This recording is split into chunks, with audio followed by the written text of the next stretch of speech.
আল্লাহ রাব্বুল আলামিন বলছেন আহাসিবান নাসু আন ইউতরাকু আন ইয়াকুলু আমান্না ওয়া হুম লা ইফতানুন। যারা মুমিন ব্যক্তি তারা কি মনে করে আমাদেরকে আল্লাহ তাআলা পরীক্ষা করবে না? আল্লাহ রাব্বুল আলামিন বলছেন না না, তোমাদেরকে পরীক্ষা করব, বিভিন্ন বিষয় দিয়ে তোমাদেরকে পরীক্ষা করব।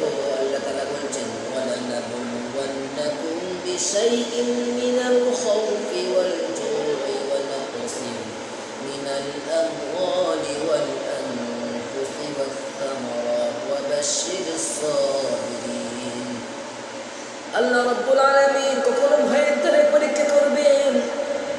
আল্লাহ রাব্বুল আলামিন বিভিন্ন বস্তুর পরীক্ষা করবে। সেই পরীক্ষা যদি তোমরা সবর করতে পারো, তোমরা ইস্তেকামাত রাখতে পারো, তাহলে